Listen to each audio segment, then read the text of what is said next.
우리의 일생에서 하나님을 구주로 나의 주인으로 모시고 저와 여러분의 모든 마음과 생각과 뜻이 주님께 모두어져서 집중되어져서 시종일관을 주님을 찬양하는 것과 언제 어디서 무엇을 하든지 누구와 어떻게 왜 해야 될 모든 인생의 육하 원칙에서 저와 여러분이 하나하나 모든 사실 가운데 주님만을 찬양하기를 소망합니다. 아버지 하나님, 찬양하며 찬양할지어다. 또 찬양하며 찬양하며 찬양하는 것이 우리의 삶의 가장 복된 것이며 가장 본성이며 가장 기쁨이며 비교할 수 없는 최고의 복임을 고백하오니 이 시간 주님 우리를 붙들어 주옵소서.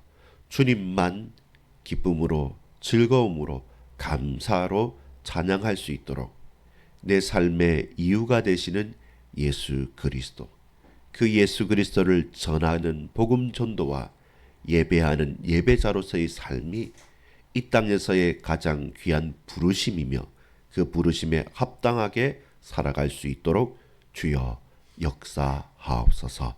구주 예수 그리스도의 이름으로 간절히 기도 올리옵나이다. 아멘. 여러분, 2025년도 12월 31일 마지막 날입니다. 마지막이라는 것이 사실 큰 의미가 없죠. 왜 그렇습니까? 늘 그 마지막이 오늘이기 때문에 그렇습니다. 2025년도의 마지막이 오늘 12월 23일이지만 오늘은 마지막이 아니라 어제 돌아가신 분들은 그토록 보고 싶은 내일이었던 것이죠. 그래서 항상 절대적인 시간이지만 우리 각자에게는 상대적입니다. 가장 귀한 새로운 시작을 오늘 한다고 한다면 오늘이 마지막 날일 수 있겠습니까? 가장 복된 새날이죠.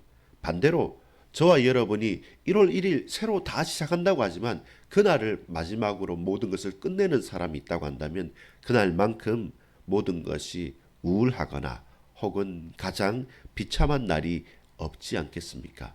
그래서 하나님의 절대적인 시간을 살아가는 우리는 항상 상대적이거나 항상 저와 여러분 개인의 가치가 다른 것입니다. 그래서 특별하게 마지막이다, 새날이다 의미 두기보다는 오늘을 온전히 하나님 앞에서 충실하고 분명하게 살아갈 수 없을까? 그렇다면 그 가장 중요한 지름길, 첩경은 무엇이겠습니까? 찬양입니다.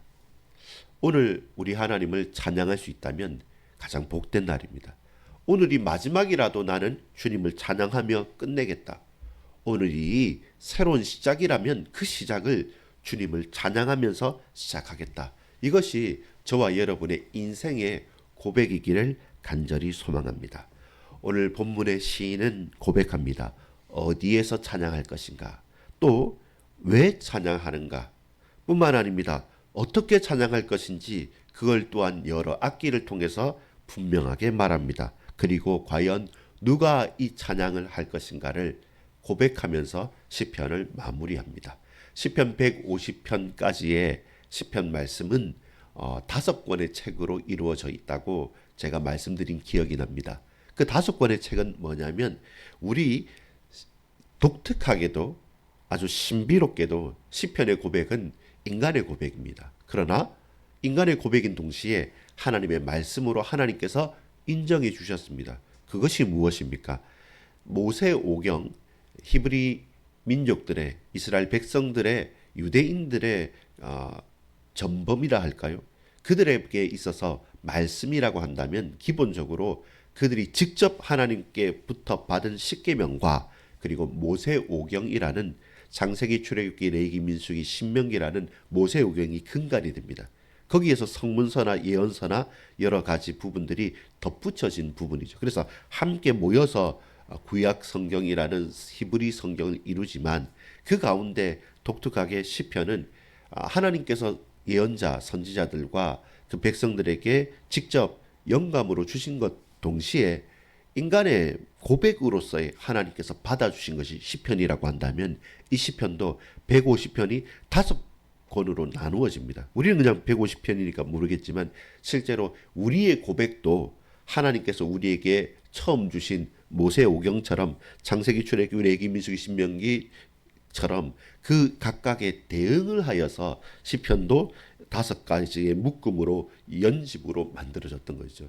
철저하게 우리의 고백도 하나님의 창조를 노래하고, 우리의 고백도 우리를 건지신 분, 우리가 예배할 수 있도록 끝까지 우리를 교훈하는 여러 가지 부분까지 이 모세오경의 틀 안에서 우리 인생의 유구한 고백과 하나님 앞에서의 노래를 편집하여서, 그래서 하나님 앞에 나아갔고 그것을 계속 읽고 고백하는 것이었죠. 쉽게 말해서 시편은 글로서보다는 구전으로서 우리에게 먼저 전해졌던 것들을 편집하고 또한 묶은 시의 연집이기 때문에, 쉽게 말해서 아주 오늘 150편처럼 짧은 시와 같은 고백도 있지만 가장 긴 119편 같은 경우에는 이것을 결국에는 외겠다는 겁니다.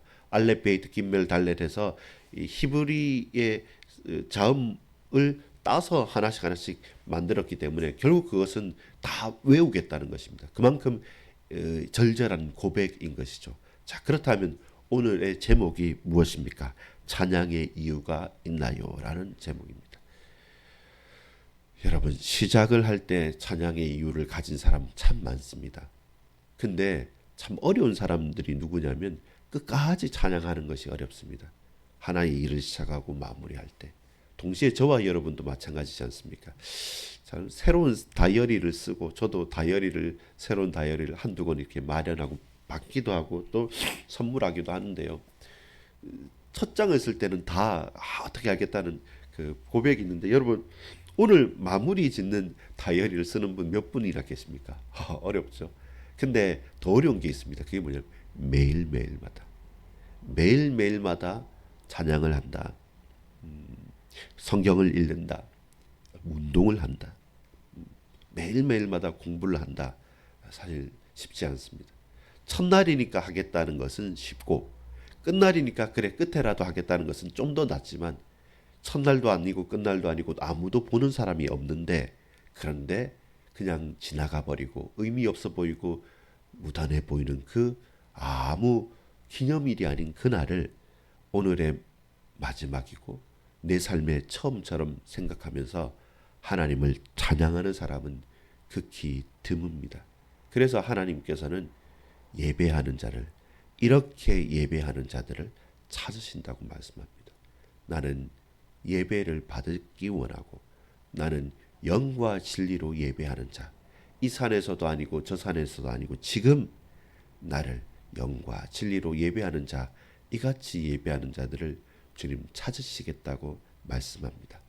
그래서 2026년도는 우리 반석교회 모든 권속들이 하나님 앞에 진정으로 예배하는 자, 그래서 나의 예배가 이 몸된 교회가 부흥되어지는 초석이 되어지고, 또한 이렇게 예배하는 자들은 거룩한 성도가 되어져서 교회에서든지 흩어져서이든지 초대교회처럼 예배하고 기도하는 거룩한 성도님들을 통해서 모든 현장을 살려내는, 현장이 살아나는 귀한 응답, 은혜가 흘러넘치기를 소망합니다. 그것을 놓고 저는 오늘 찬양할 것입니다. 그리고 함께 찬양합시다. 오늘 부제가 찬양의 육하 원칙이라고 제가 붙였습니다. 자, 1절을 보면 시인은 어디에서 찬양하는지 분명히 말합니다. 할렐루야, 그의 성소에서 하나님을 찬양합니다. 할렐루야, 그의 성소에서 하나님을 찬양하며 그의 권능의 궁창에서 그를 찬양할지어다.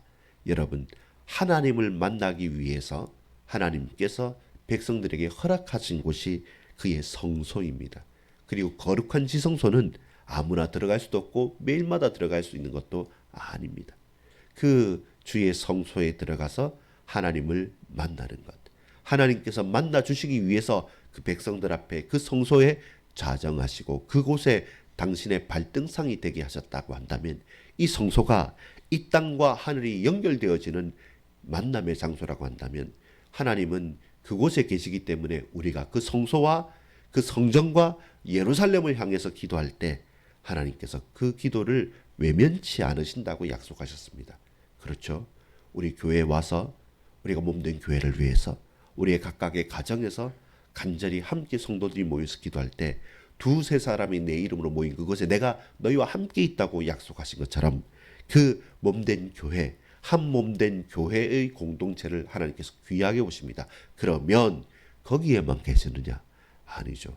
이 두 가지로 연결됩니다. 하나는 가장 집중되고 좁은 성소라는 현장에서 우리를 만나 주시겠다고 했기 때문에 우리가 그 삶의 집중이 그 성소와 교회와 그 믿음의 공동체로 집중되어야 되는 것과 함께 동시에 뭐냐면 여러분 그의 권능의 궁창에서 그를 찬양할지어다. 하늘 위에 하늘, 우주 위에 우주, 전 우주를 다스리는 하나님은 계시지 않은 곳이 없습니다. 못하시는 게 없습니다. 그게 뭡니까? 전지전능. 모든 것을 아시고 모든 것을 하실 수 있고 무소부재 어느 곳에나 계시지 않은 곳이 없다는 사실. 이 두 가지를 같이 알아야 됩니다. 하나님은 지금 나와 함께 이곳에 임재하시고 동시에 전 세계 만물, 천하 만물과 전 우주를 다스리시는 분이시다. 그거 두 가지를 같이 알아야지만 저와 이런 복음의 온전한 은혜 속으로 들어갈 수가 있는 것입니다. 예수님은 나의 구속자, 구원자이십니다. 은밀하게 가장 개인적으로 동시에 천하 만물을 창조하신 창조주 하나님이십니다. 그래야지 저와 얘는 복음을 복음되게 이해할 수 있는 겁니다. 나의 구원자인 동시에 지금도 다스리시고 통치하시는 분이기 때문에 우리는 어디서든지 하나님을 찬양하고 예배할 수 있는 겁니다.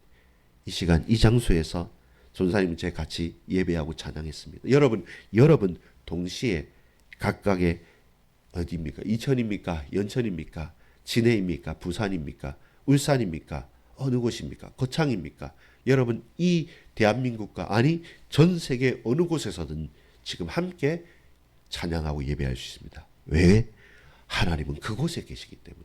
이것이 첫 번째 장소 어디에서 찬양할 수 있느냐는 질문에 대한 대답입니다. 두 번째는 무엇입니까? 어떻게 찬양, 왜 찬양하고 있는가? 2절입니다. 그의 능하신 행동을 찬양하며 그의 지극히 위대하심을 따라 찬양할지어다. 우리는 왜 찬양합니까? 하나님은 능하신 분이기 때문에 하나님은 찬양받으시기에 합당하신 분이기 때문에 하나님께서 행하신 모든 일들이 우리가 찬양할 이유인 것입니다. 어떤 때는 우리가 이해하기 힘든 일들이 벌어지기도 합니다. 또한 다른 때는 우리가 통쾌하리만큼 역시 하나님이다라고 고백할 만큼 우리가 너무 기쁜 일이 있기도 합니다. 그런데 여러분 다 합쳐보십시오. 결국 하나님을 왜 찬양합니까? 그는 그의 지극히 위대하심을 따라 찬양하라. 찬양할지어다 마라. 하나님은 우리의 나의 모든 인류에 대적하는 불신자들까지 하나님을 찬양할 이유가 있습니다. 그 전능하신 하나님, 그 지극히 위대하신 하나님의 행동과 그 뜻을 우리가 만분의, 10만분의, 100만분의, 억만분의 1이라고 안다면 찬양하지 아니할 이유를 발견하지 못하는 것입니다. 우리의 삶의 이유, 우리의 찬양의 이유 하나님이시기 때문에 하나님은 나를 아시기 때문에 지금 아주 불치의 병이 걸렸고 지금 아주 고통의 현장에 있지만 그러나 내 삶의 이유는 하나님이 나의 하나님이시기 때문에 당신의 지극히 위대한 일을 연약한 나를 통해 하시기 때문에 나는 찬양합니다. 아니 당신 그렇게 고난당하고 그렇게 믿는다고 하는데 어려운데 좀 원망해라. 고 욥의 아내가 말한 것처럼 많은 세상 사람들은 합리적인 이유를 가지고 찬양하지 못할 이유 100만 가지를 찾고 있고 계속 찾기를 원합니다. 그러나 여러분 정말로 하나님을 만난 사람 하나님이 이 성소에 계셨고 하나님이 저 궁창에도 계시는구나. 하나님이 어디에 계시는지 아는 사람은 그 어느 곳에서든지 역사하시는 위대하신 하나님을 찬양할 이유를 분명히 발견한 사람입니다. 여러분 이유 있습니까? 찬양할 이유 있습니까? 내가 기뻐서 내 기분이 좋아서 흥얼거리는 그런 노래가 아닙니다. 내가 눈물 나고 내가 슬퍼도 내가 고통스러워도 하나님을 찬양할 이유가 있습니다. 그는 위대하신 하나님입니다. 내가 헤아리지 못할 만큼 하나님이 하신 일들은 찬양받으시기에 합당하신 창조주 하나님이십니다. 그렇게 하나님은 저와 여러분을 찬양하도록 지으셨습니다. 계속 보겠습니다. 어떻게 찬양합니까? 3절에서 5절입니다. 그래서 최고의 하나님께 최선의 찬양을, 최선의 예배를 우리가 드려야 될 이유입니다. 나팔 소리로 찬양하며 비파와 수금으로 찬양할지어다. 소고치며 춤추어 찬양하며 현악과 퉁소로 찬양할지어다. 큰 소리 나는 제금으로 찬양하며 높은 소리 나는 제금으로 찬양할지어다. 이 말은 무엇이겠습니까? 우리가 다 춤추고 노래하고 연주해야만 되느냐? 그럼 우리는 못하냐? 그게 아닙니다.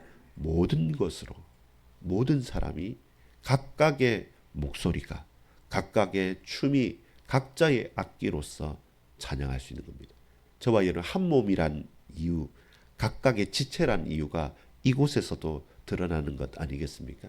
다윗이 찬양제를 조직하고 만들었을 때 어떻게 보자면 그 성소와 그리고 그 성전에 비해서 사실은 그 찬양대의 조직과 찬양대가 조금은 과한 것처럼 느껴지긴 합니다. 근데 그럼에도 불구하고 왜 그러냐면 하나님은 우리의 모든 것을 통해서 찬양하는 거죠. 예루살렘에 있는 사람들 몇 명과 그리고 그 히브리인들만의 찬양과 성소가 성전이 아니었고 그들이 전 인류와 열방의 대표자인 겁니다. 난 제사장 나라가 되게 만드셨기 때문에 그 전 우주적인 전 지구적인 놀라운 하나님의 피조 세계의 찬양 그리고 예배 모델로서의 찬양대가 구성되었기 때문에 그게 그 가운데 이해를 하자면 그건 모자란 것 같죠. 더 했으면 좋겠다는 거죠. 그래서 그 자체로만 보는 것은 아닙니다. 수구와 퉁소와 노래와 재금과 많은 게 있는데 저와 여러분 각자 개인이 노래도 하고 춤을 추고 다 하라는 것이 아니라 우리가 무엇으로든 내 삶의 어떤 것으로든 하나님 찬양받으시기에 합당하시고 나의 우리의 고백과 찬양을 들어주신다는 겁니다. 여러분 목소리로 찬양합시다. 악기로 찬양합시다. 내 마음 중심으로 찬양합시다. 언제 어디서 무엇이든지 우리는 찬양합시다. 어떻게 해서든지 찬양할 수 있습니다. 말을 못해도 보지를 못해도 움직이지를 못해도 우리는 찬양할 수 있습니다. 그것이 하나님께서 우리를 찬양할 수 있도록 만들어주신 방법입니다. 결론입니다. 누가 찬양해야 됩니까? 누가 찬양해야 됩니까? 6절을 같이 보겠습니다. 호흡이 있는 자마다 호흡이 있는 자마다 호흡이 있는 자마다 여호와를 찬양할지어다. 할렐루야. 저는 지금 숨을 쉬고 있습니다. 여러분은요? 숨을 참고 있다고 안 하는 겁니까? 호흡이 있는 모든 사람, 심장에 박동이 있는 모든 사람, 지금 살아있는 천하 만물 모든 것들은 아니 무생물이라고 하더라도 하나님께 지음 받은 모든 피조 세계는 전부 다 하나님을 찬양해야 됩니다. 특별히 그 찬양의 고백의 마지막 호흡이 있는 자마다 여호와를 찬양할지어다. 할렐루야. 이것이 무엇입니까? 시편 150편 한 편만이 아니라 전체 1편부터 150편까지의 시편의 결론이요 마지막인 것입니다. 호흡이 있는 자마다 여호와를 찬양할지어다. 할렐루야. 할렐루야. 내게 호흡이 있는 날 동안 호흡이 끝나면요 그건 이미 끝난 것이죠. 영원히 찬양할 하나님의 나라 천국이 예비되어 있기 때문에 우리가 호흡이 있는 이 순간순간 늘 우리는 찬양 아닌 다른 것에 마음을 쏟고 돈을 벌어야 되죠. 맛있는 건 먹어야 되죠. 성공해야 되죠. 열심히 살아야 되죠. 그 내 나름대로의 나의 찬양을 나를 찬양하고 사람을 찬양하고 세상을 찬양하면서 우리는 지나가는데 호흡이 있다. 그러면 여호와를 찬양하라. 누가 누구를 찬양해야 됩니까? 오늘 이 시간 우리는 누구를 찬양하며 우리는 누구를 찬양하는 어떤 사람입니까? 하나님을 찬양하는 하나님의 백성이요 그리스도 예수의 구속함을 입은 그리스도의 제자로서 반석교회 모든 성도와 지체로서 여러분, 저는, 여러분은, 우리는 오직 나와 내 집은 여호와만 섬기겠노라. 나와 내 집은, 우리 교회는, 우리의 심령들은 나는 하나님만을 찬양하겠습니다. 라는 고백 있는 저와 여러분 되기를 간절히 소망합니다. 같이 기도합니다. 아버지 하나님, 감사합니다. 한 해의 시작과 마지막이 할렐루야 여호와 하나님을 찬양한다는 고백이 되도록, 그리고 언제 어디서나 누구와 무엇을 하든지 어떻게든지 왜 찬양해야 되는지, 내 삶의 육하원칙이, 내 삶의 기도의 가장 근본이 하나님의 찬양임을 고백하게 하옵소서. 호흡이 있는 자마다 여호와를 찬양할지어다. 내 입술과 내 숨과 내 심장 박동 모든 것들이 주님만을 높이며 찬양하는 세계복음화의 증인이고 참 전도자요, 진정한 예배자요, 예수 그리스도의 제자로 걸어가는 하나님의 귀한 백성들로 주님만 높이며 찬양하며 살게 하옵소서. 구주 예수 그리스도의 이름으로 간절히 기도 올리옵나이다. 아멘.